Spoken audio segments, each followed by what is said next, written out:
Okay, so we've been talking about how communications is so important, not just because of where we are in the pandemic with hybrid organizations, but because we live in a fast-moving, dynamic, complex information environment where hype can often outplace fact. And the importance to organizations is to make sure they're not just communicating on what they want to say to the organization, but what the organization, the critical audiences in those organizations really need to hear.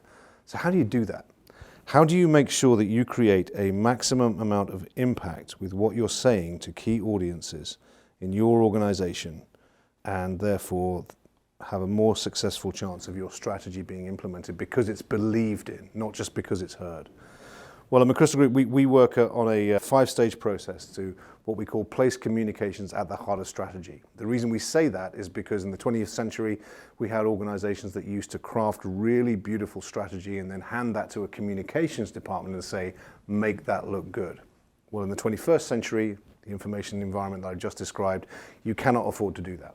Because if you do that, you're already falling behind. The key strategy makers, the ones that are going to win in the modern commercial world or the corporate world, are the people that will have strategy makers in the room when strategy is first conceived. And so this is the 5-stage process that we use to do that. And we call it the Ocom Loop. The first of those stages is to make sure that your objectives are not just beautifully crafted and, very compelling in what they in their appearance, but they resonate with the key audiences you need to change the behavior of to make your strategy work. And we're going to talk about that, digging deeper into that in a separate video. Basically, the theme here is to get your objectives to be resonant from the start with your audience, not just with you as the strategy maker. And of course, if you're going to do that, the second thing you must do, and some people actually place this as the first step, is look at your audience, analyze your audience, and prioritize your audiences, because there will be more than one audience you need to take your strategy to a fully successful conclusion. Audiences can be advocates, they can be influencers, and you have to treat those differently. Also, audiences are going to have different levels of skill and different levels of will to promote, believe in, and second the message you're trying to tell them to achieve the behavioral change that you want to do. So audiences definitely is the second step that you need to take. Once you know what the connection between the audience and the objective is, in other words, what you want to say and who's going to believe it most, only then can you start to make what we call the creative connection between that audience and the objective. And this is normally done in advertising agencies by creative departments. It's where you get innovative thinking really going and creative thought and creative design to really make sure that your message will resonate.